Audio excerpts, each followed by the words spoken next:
Hello, everyone, and welcome to How to Have Healthy Children and Families through Fitness, Nutrition, Wellness, and Mindset. I'm Barry Skywalker, your host, and I want to welcome everyone on this Sunday evening. Today, we have a very special show for you.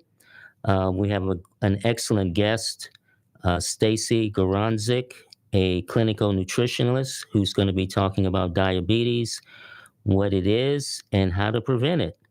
But before that, I am going to be talking about harmony and upset in your family's home through a seminar that I did called The Power of Agreements. Now, you and I live in a sea of agreements, and we usually don't recognize or realize that this is the case. This hampers our effectiveness in relationships, in business, and in life. Now, agreements are everywhere, and they make up our reality. Reality is what the individual thinks reality is. Reality is what the majority agrees that it is. Like, for instance, if someone is driving down the street and the light is red, there's an agreement that you should stop. And when the light is green, that means you should go. And sometimes yellow lights means caution, but a lot of people operate on the agreement that yellow means go very fast. We call a chair because that's the agreement. If you start calling a chair an elephant, no one is going to talk to you. So agreements are very powerful in our culture and in the physical universe. You know, we wear clothes in our Western industrial culture, but in other cultures, they wear something totally different. You know, they may wear veils or turbans or kilts, and that's because that's their agreement. We have the agreements that deal with mathematics, like what is an inch, what's a yard, and those are established agreements. So agreements are very, very powerful. All day long, we're working with agreements. You know, what time is the meeting? 3:00. Will you be there? Yes, that's the agreement. Agreements are like water is to a fish. What agreements? I'll give you that again because I'm looking at my notes here.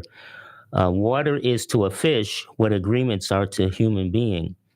So it's really important that we understand what agreements are and the power that they have over us. Because if we have a lot of upsets in our personal life, in our relationships with others, it basically comes to, you know, what kind of agreements were said and not kept. So it's really important that in a marriage, for instance, when people get together, there's certain guidelines or agreements they need to establish.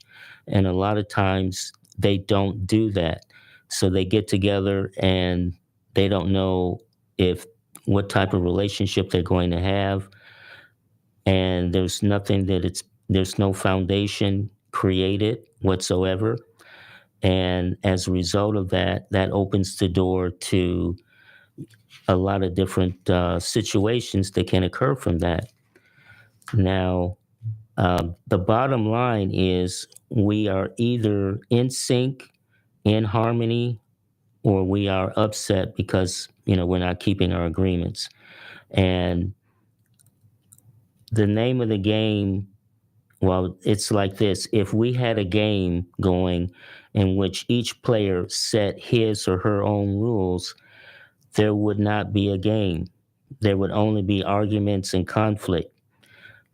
And in order to have a game, we need to establish what rules are going to be played, what kind of agreements each person has in order to play that game.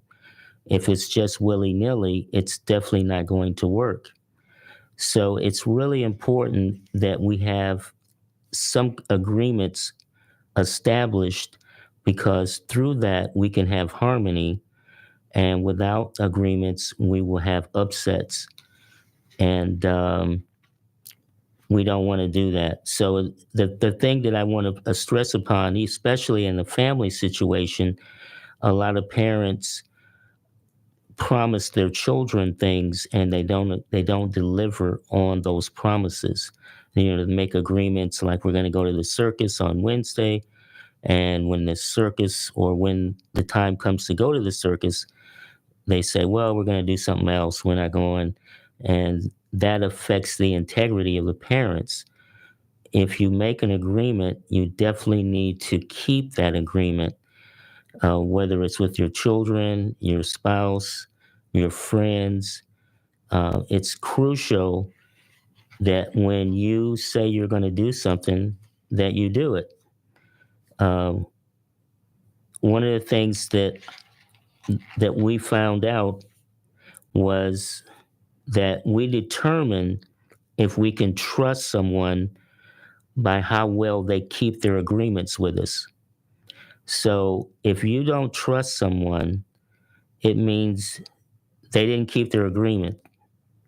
And the person who did keep their agreement is really highly respected. Now, when it comes to, this is something that was part of the seminar. When one gives an assurance or promise or makes a sworn intention, one must make it come true. If one says he's going to do something, he should do it. If he says he's not going to do something, he should not do it. One's regard for another is based in no small part on whether or not the person keeps his or her own word. Even parents, for instance, would be surprised at the extent they drop in their opinion of their children when they promise is not kept. People who keep their word are trusted and admired. People who do not are regarded like garbage. Those who break their word often never get another chance. So that's something that is very, very powerful. We live in the physical universe, and it's based on agreements. Like, I agreed to be here tonight to do this show. Stacy agreed to be here, and she kept her word. She's here. So we kept our word to you guys. We're here. And I know there are a lot of friends of mine that are listening to this. John, Catherine, Karen, Bob, Lorenzo, and a number of others. So I want to welcome all you guys to the show, and I want to thank you all for listening. I know there's others that are listening as well, but I can't call all your names out. But anyway, it's really important that we do keep our agreements. And the one thing that I want to talk about is there are agreements that we make, not just to others, but we make agreements with ourselves. And that's agreements that a lot of people break, especially when they make New Year's resolutions and say, I'm gonna stop doing certain things. I'm not gonna smoke. I'm not gonna drink any more alcohol. And then on the second day, they've already broken it. They didn't keep their agreement with themselves. And then the second one is agreements we make to others. And you promise something, or you say you're going to do something, you have to honor that. The third thing is agreements that others make with us. If you have someone who makes an agreement with you, you have to ensure they keep that agreement, because it's only going to, if they don't keep their agreement, they're going to, what I would call, they may just start becoming more isolated from you because they didn't keep that agreement, and it's harder to be around people that you haven't kept agreements with. So they won't, if you call them, text them, they're not going to answer. They won't return your phone calls. A lot of instances because they've broken their agreement with you and they know that they're in the wrong. They made a promise and they didn't keep it. So when people do that, they will disassociate themselves from you and they will go out of communication. And you'll wonder what happened to, why isn't he, talking to me, or why isn't she returning my text messages? She made an agreement and she didn't keep the agreement. And now she can't confront you because she knows she did wrong. And so you just have to be aware. It's really important that you have people in your life that you can trust, that will honor their agreements. If you have people in your life that are questionable, I wouldn't have them in my life. I try to surround myself with people who will do the right thing. If they say they're going to do something, they do it. Otherwise, you really don't want those kind of people in your life anyway. So, and the fourth one would be agreements that others make with others. So if you have children, they're going to make agreements with teachers, with their friends. So you want to make sure that your children, when they make agreements with others, they keep their agreements and they honor them, and they will get into a habit of doing what they say they're going to do, and they will be respected and admired because people who keep their word are respected and admired. And it's only the people who don't that you can't trust. If they say something, it's full of beans, they're not going to come through. So that's basically what we have to deal with.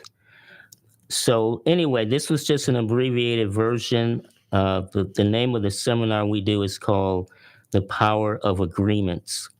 And it's very, very powerful.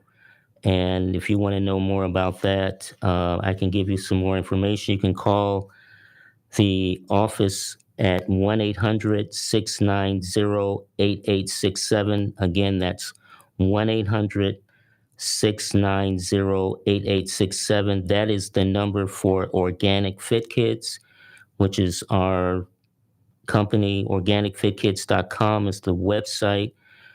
Project Drug Free Children that's part of what we do.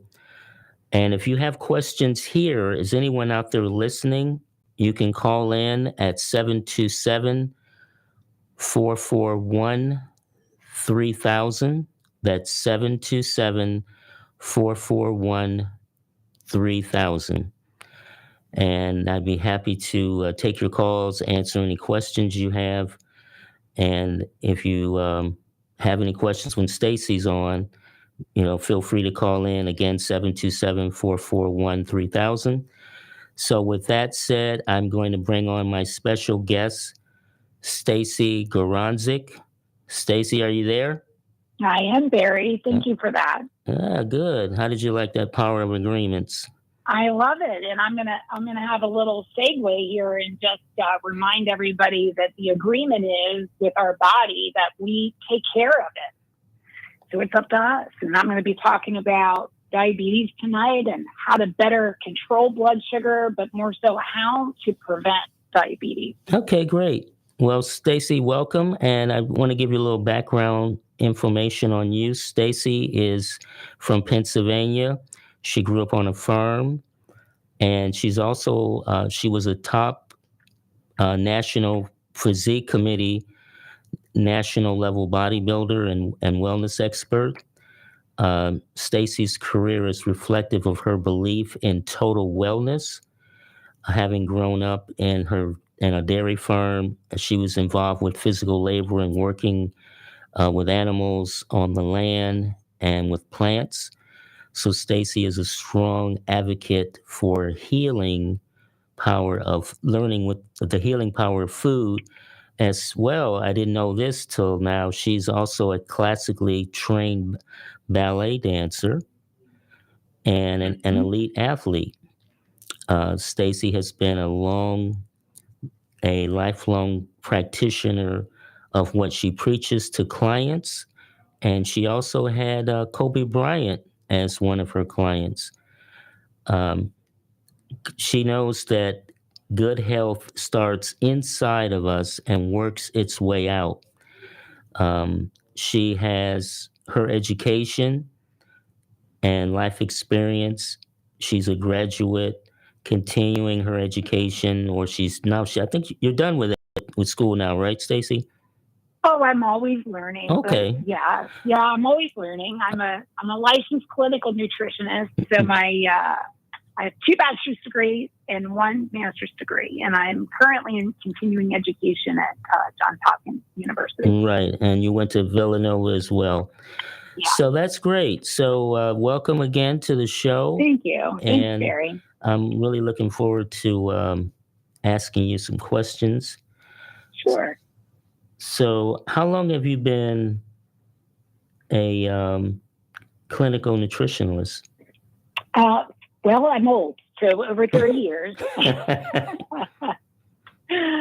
I've been doing this for 3 decades.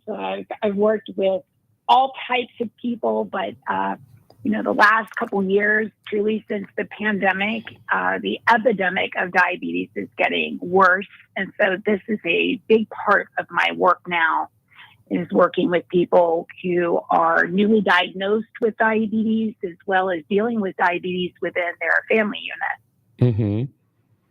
And what is your experience in dealing with diabetes with people with blood sugar problems? Well, I deal a lot with practitioners, so I get referrals from physicians, endocrinologists, specialists, and also just people who reach out to me personally, who maybe they've just been recently diagnosed and they're not real sure which direction to go. There's just so much information out there, especially with, the interwebs and social media. And, so a lot of times my work is really spent helping people find facts versus fiction. Yes. Yeah. So, in terms of my daily work with diabetics, I work very closely with them in terms of meal plans, customizing their approach, but also helping them to understand the disease itself and what medicines do. And so I'm kind of that intermediary after a diagnosis, or if somebody's dealing with diabetes and having difficulty managing or controlling their blood sugar, I'm often a resource, a source of wisdom, but also kind of a hands-on helper in terms of helping them get a better handle on managing their disease. I see. And what are the different types of diabetes? Yeah, I love this question because, this is actually an evolving situation. People don't realize that, for a long time, diabetes was just thought to be, type 1 being juvenile diabetes, where somebody is essentially born with their pancreas not working. Our pancreas is what secretes insulin. And I'll be talking a lot tonight about insulin. And just you want to think of insulin as being the master hormone of your body. It's what provides energy to every single cell in our body. And so somebody is born with type 1 diabetes, their pancreas is diseased. And so they have to put insulin into their body. We call that exogenous insulin that they're having to put into their body. And then we have type 2 diabetes, which is generally lifestyle induced, not always. Sometimes it can be a result of medications or, viruses. Different things can kind of check off the box in terms of making that type 2 diabetic gene and be amplified or pronounced. But typically type 2 diabetes is lifestyle induced, meaning the choices that people make with their lifestyle causes them to have a diseased pancreas and or develop what's called insulin resistance, which I'll talk a little bit more about tonight.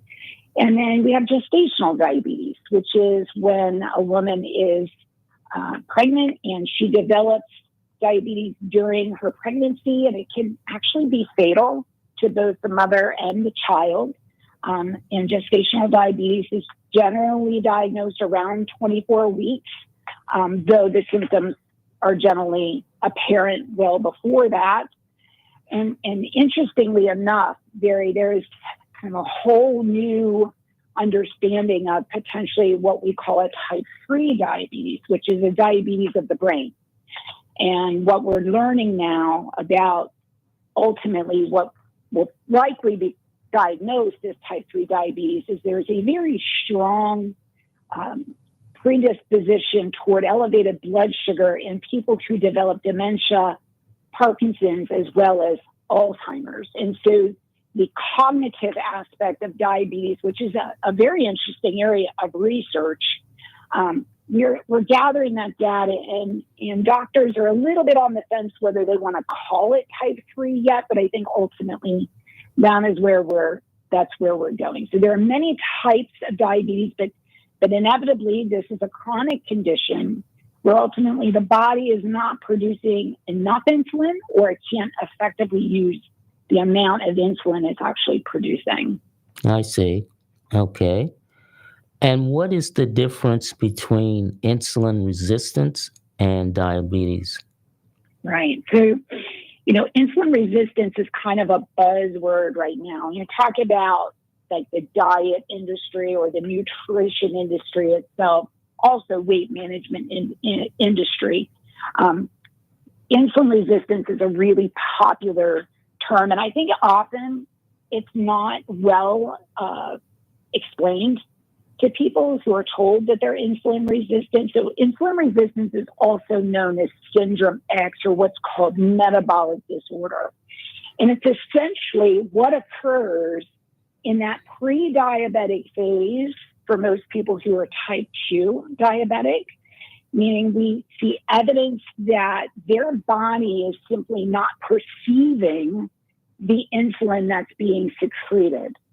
And the liver, which secretes glucose or blood sugar, can't communicate well with the pancreas. And so sometimes that liver is going to over deliver blood sugar, glucose. It's not going to regulate properly. It doesn't communicate well with the pancreas. And then ultimately, as a result, one develops diabetes. So insulin resistance is sort of the stage leading to generally diabetes, unless somebody takes control of their condition and really establishes a healthy blood sugar level. Ultimately, insulin resistance is a contributing factor to somebody developing diabetes. I see. Well, that's incredible. Really incredible. The human body is incredible, and that's why we have to, like you said earlier about the agreement, we have to have the agreement with our body. We're going to take care of it. Exactly. And how prevalent and what are some of the statistics on diabetes? Yeah, this is sad. I mean, ultimately, it's estimated that 96 million American adults, so that's more than 1 out of 3, are actually in a pre-diabetic stage. That's more than 8 in 10 adults with pre-diabetes that don't even know they have it. Right now, in the entire world, we are facing an epidemic of diabetes. And understand, and I say this to my clients all the time, sitting is the new smoking. Now, I'll say it again because people always say, they were like, what do you say? Sitting is the new smoking. And so ultimately understand that our sedentary approach to life is what often leads to increased risk of developing diabetes, okay? And so what we know as of 2019, there were 463 million adults living with diabetes internationally. And this is what's startling. By 2045, there will be 700 million people living with diabetes. So that's nearly doubling in that period of time. Now, 2045 sounds really far off, but it's really not. When you think about that number doubling, and understand that type 1 really only accounts for about 5 to 10% of those people who are diabetic. So we're talking 90 to 95% of those 463 million people that have some level of control over this disease. Wow. That's incredible. I know a lot of that is nutrition based, and we can talk about that a little bit later. Right. Yeah, for sure. But the other side of that is what we do know is that people who live in middle to lower socioeconomic classes generally are more likely to develop diabetes. And, the socioeconomic impacts of that are pretty immense. I mean, it taxes the medical system, it taxes our insurance system, it taxes families, because understand that healthy food is expensive. I mean, all food's expensive right now, but healthy food generally tends to be a little bit more expensive than these like highly ultra processed foods. That's part of it. But also the fact that many of these homes, you're talking both parents working, some double jobs, multiple jobs. You're talking single family homes. We're talking about families that don't necessarily have the resources and means necessary, and also the education and understanding of how diabetes can be prevented. Yes, absolutely. What are the symptoms of diabetes? Like, what should people take note of? So some of the more well-known symptoms are things like having to frequently urinate, or noticing you're losing weight inexplicably, or you're always thirsty. So those are some of the top 3 things that most people have an understanding. They may or may not go get blood work as a result. They may try to, rationalize it or what have you. And that's oftentimes how one doesn't know they have prediabetes, is they're misinterpreting what the symptoms are. And unfortunately, what ultimately ends up happening is they discover they have high blood sugar as a result of maybe being sick, or having a sore on a foot or a leg or a hand that just won't heal easily. Because if you're diabetic or even pre-diabetic, you have more difficulty with wound healing. Another symptom is blurry vision. And, a lot of people think, oh, I'm just getting older. Naturally, my eyesight's not going to be as keen. And, so much can be told about our internal health from what's happening in our eyes. I work very closely with an ophthalmologist, and he explains to me that oftentimes he is the practitioner, the provider that will tell a patient, look, what's happening in your eyes tells me that you need to go get some blood work done. You need to have not just a blood draw, but you need to see your primary care physician, because you can tell that the circulation, the microcirculation, is generally one of the first symptoms behind the eye that we see being affected, is that eye is not getting the circulation due to the body being so stressed and strained trying to manage elevated blood sugar. Yes. I had a good friend who went blind as a result of diabetes. So I know it has a very real effect, on every system of our body. And unfortunately, once the eyes are kind of blunting the load, so to speak, of the hyperglycemia, the elevated blood sugar levels, not to say you're too far gone. Nobody's ever too far gone. But that is a sign of a more advanced stage of the disease. Yes. Wow, that's fantastic information. That's for sure. I mean, thank you.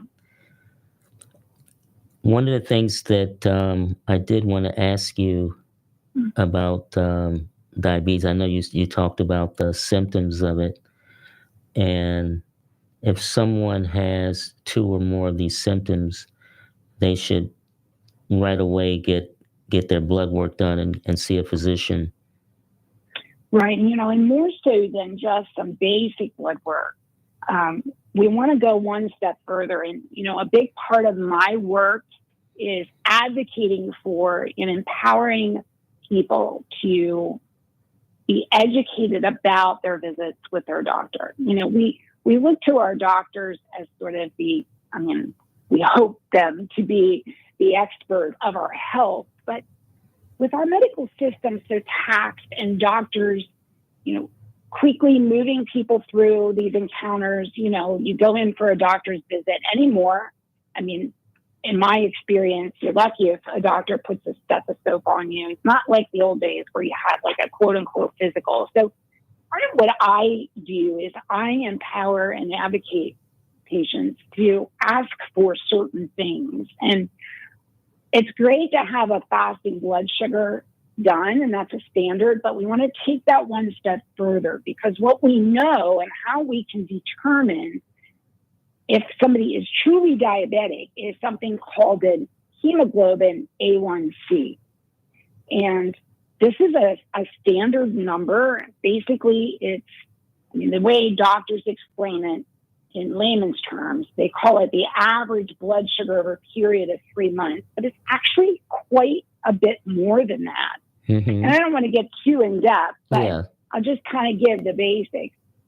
Our hematological, our blood, we have lots of parts in our blood, and some basic parts when it comes to diabetes are our red blood cells and our hemoglobin.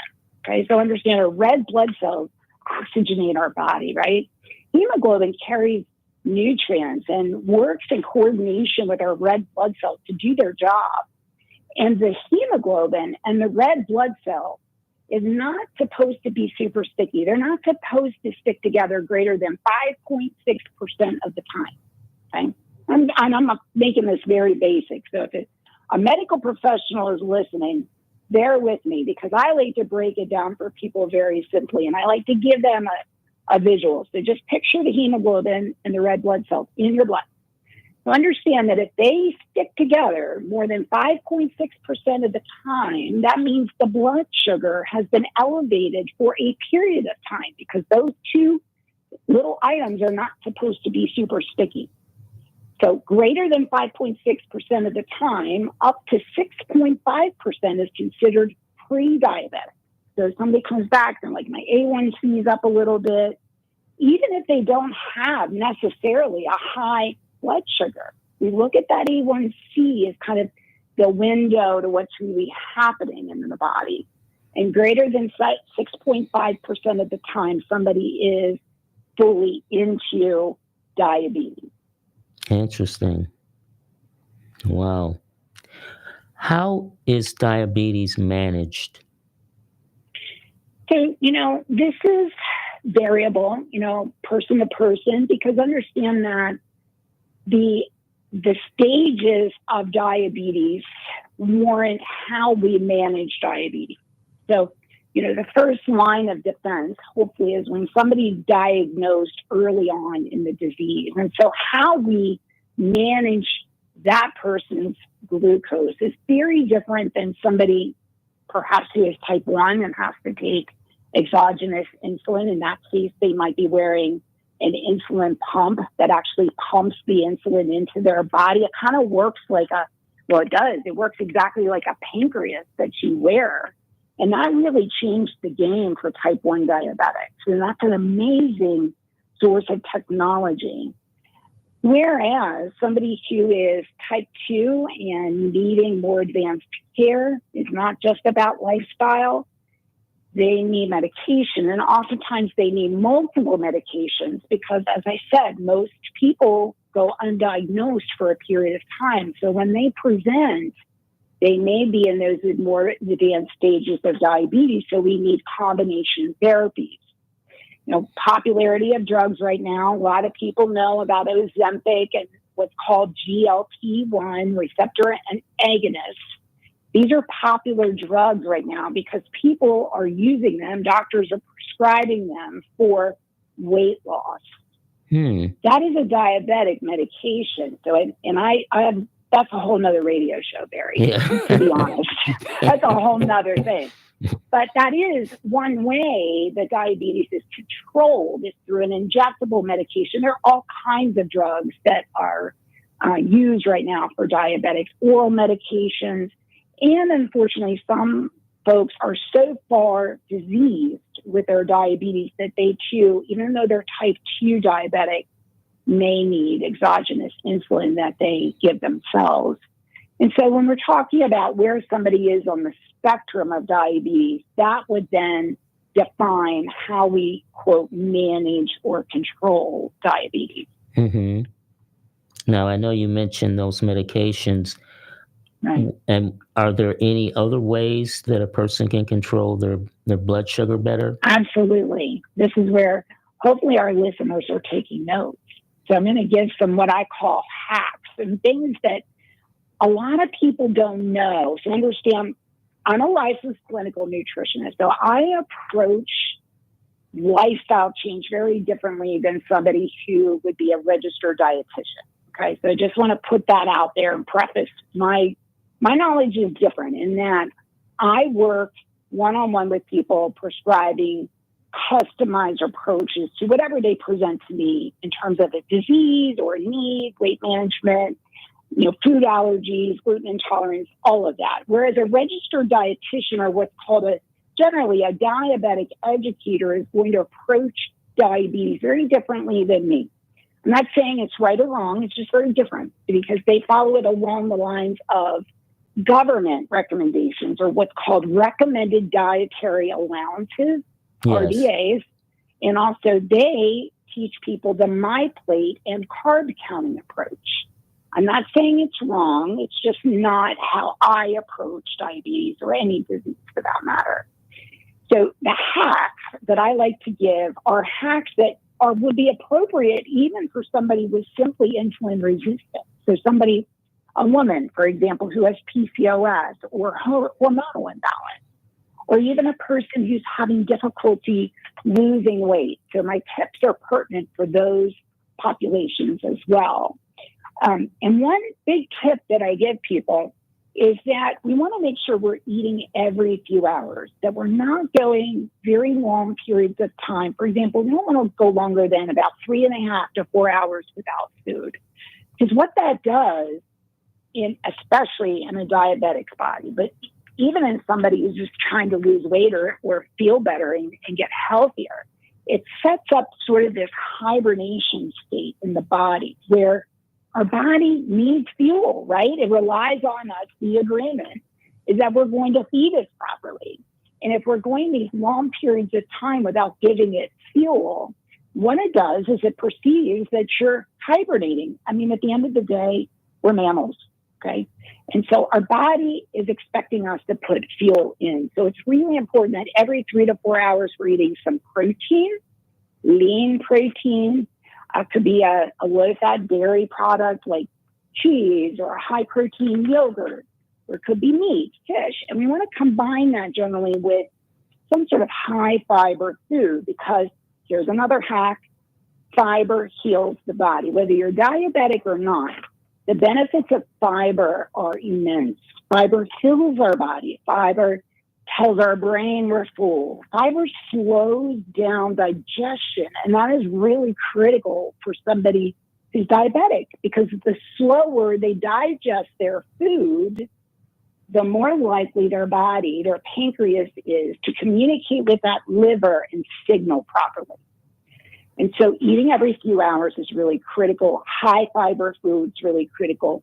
And here's another great tip, is that the order in which you eat your food matters. Did you ever hear that, Barry? Yes, I have.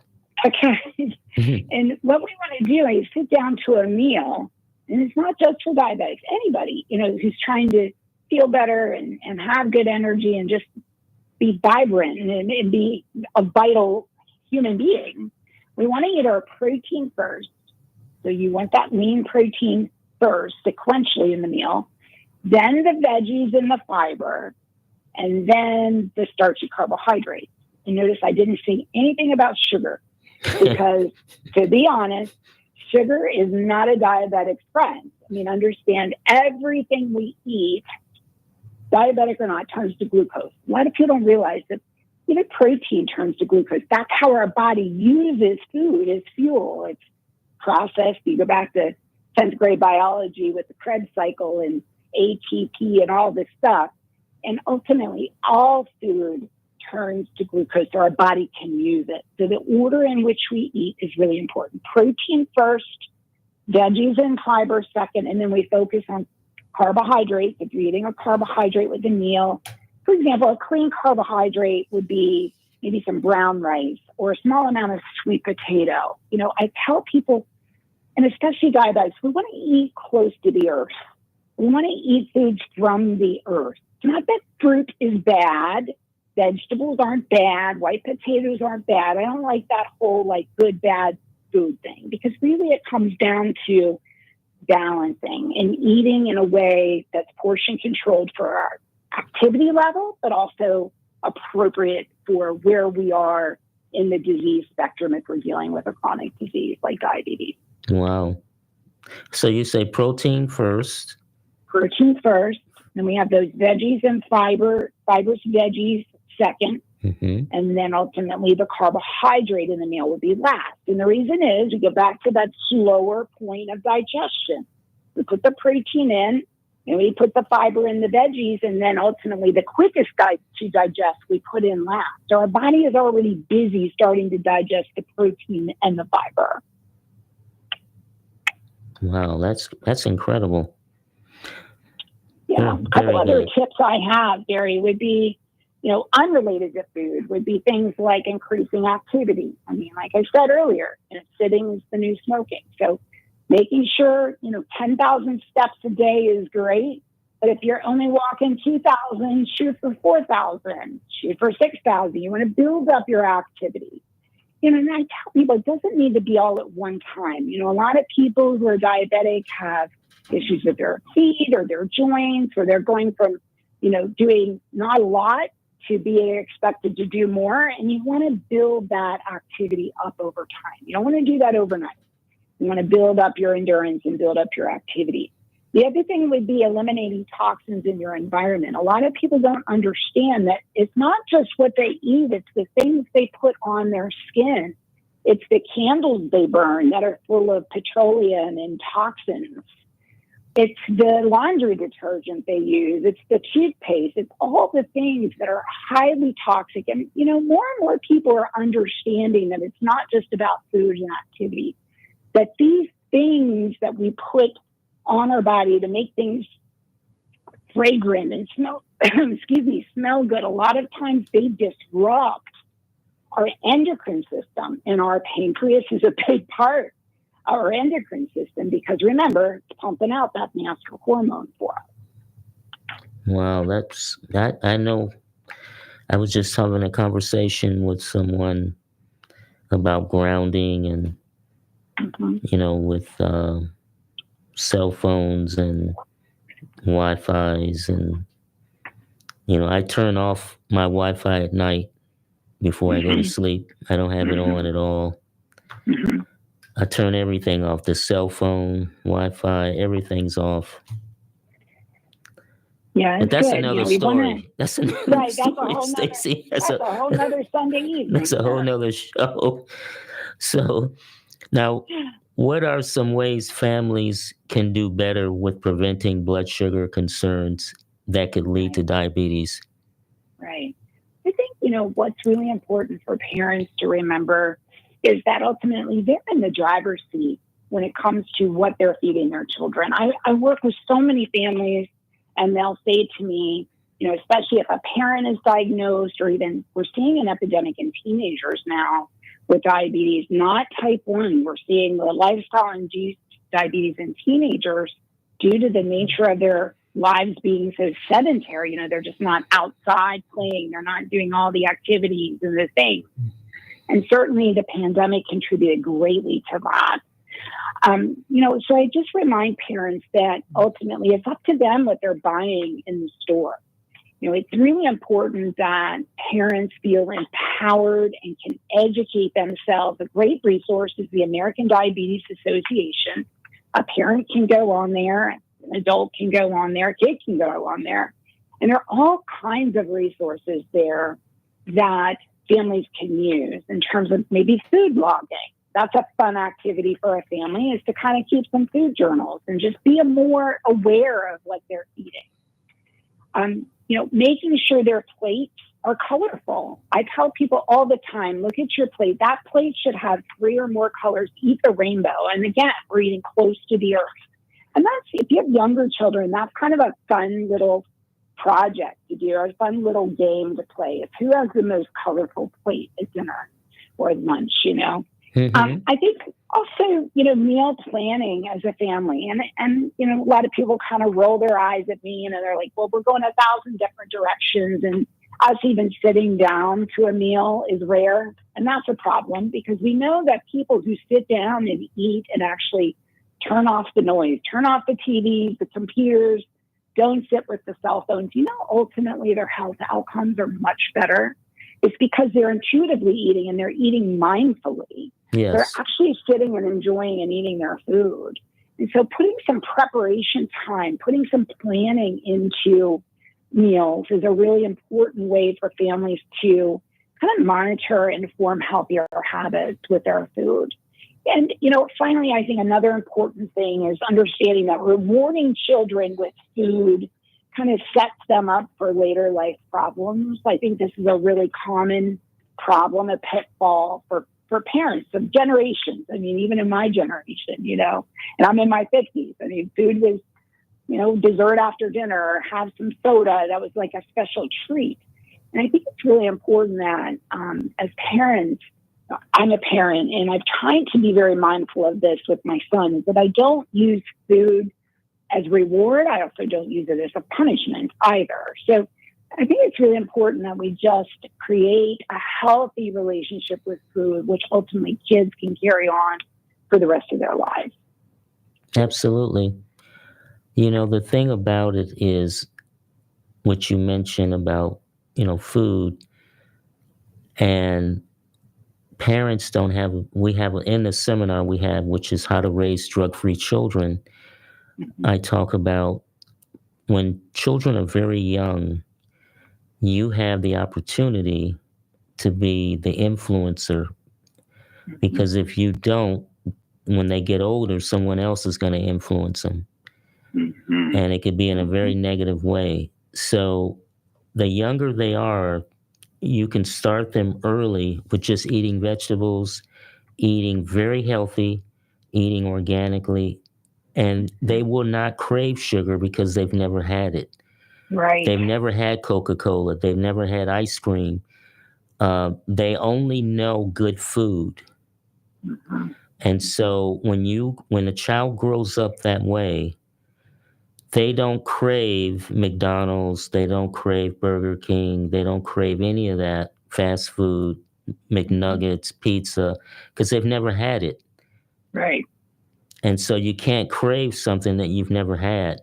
It's only when you give them sugar and now their body chemistry is out of whack, and now they're running around, and the teacher says, send them to the school nurse.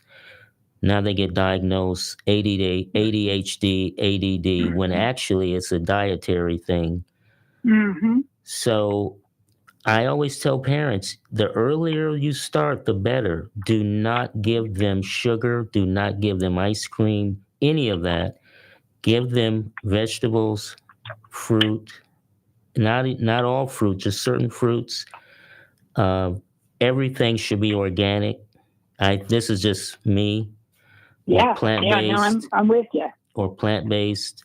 Mm-hmm. And that way, they're going to have a situation where they don't have these cravings, because highly processed foods are created that way to make people addicted to them.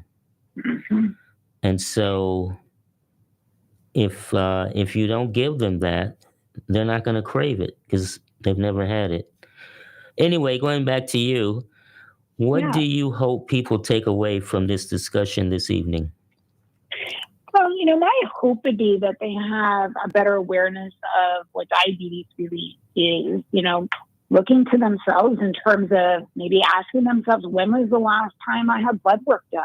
I'm always amazed, Barry, when I talk to somebody who reaches out to me or even just somebody on my social media and they have some questions about their health. And I ask them, because a big part of my job, a primary part of my job is, working with people in terms of their clinical presentation and their blood work and also their genetics.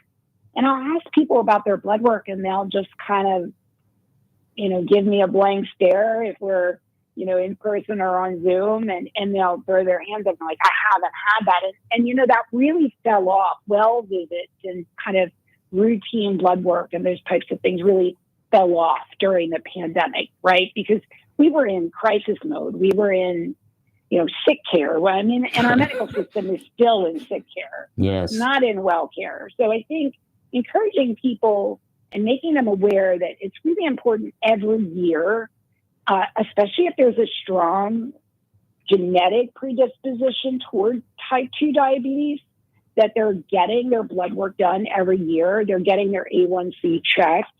I think too, just walking away tonight knowing and remembering that we have control over so many variables with regard to our lifestyle. So I think people very quickly will kind of throw up their hands and they'll just say, I'm too busy to exercise, or, money's tight right now. I can't buy the healthy food. I don't like to call them excuses. I like to call them reasons people give themselves. They are oftentimes excuses. So I would just hope that people walk away with a better understanding that they are actually in the driver's seat of their health on so many different levels. I think people are very quick to say, well, I'm genetically predisposed to have it, so I might as well have the sugar.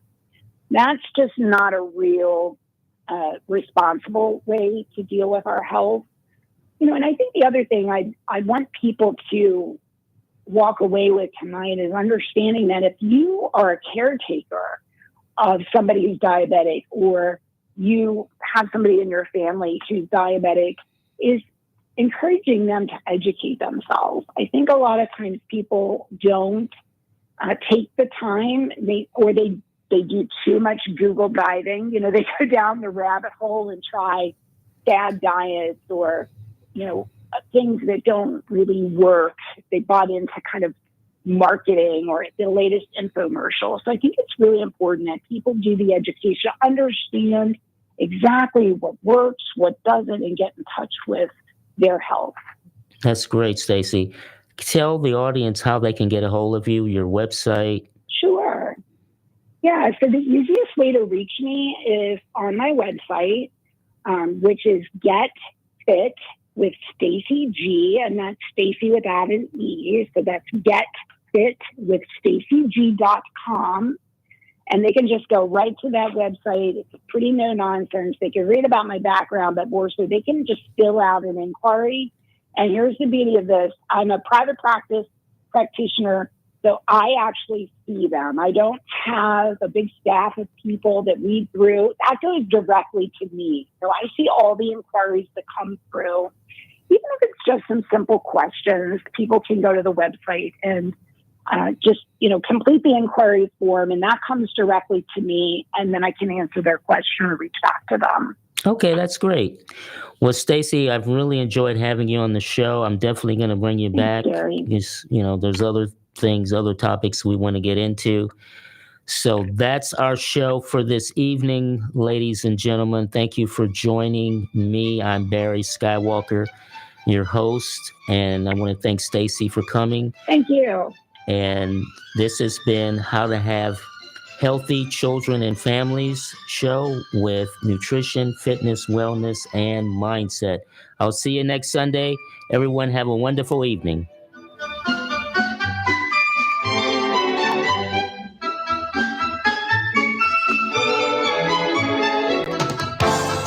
Sunshine State. This is Tampa Bay's Tan Talk. Did you ever think about hosting your very own radio show? Here's how. Hey, Tampa Bay, did you know you can have a 1-hour program on the Tan Talk Radio Network for less than the cost of one 60-second announcement on many Tampa Bay stations? That's right. We'll put you on the radio for less than the cost of one 60-second announcement on many stations. Check it out today. Use your program to promote yourself, your business, or someone else's business. Call Lola Jean, the broadcast queen, 727-510-7622. That's 510-7622. Call Lola Jean now to check out your Tan Talk Network program. In addition to network radio, we'll stream your program in audio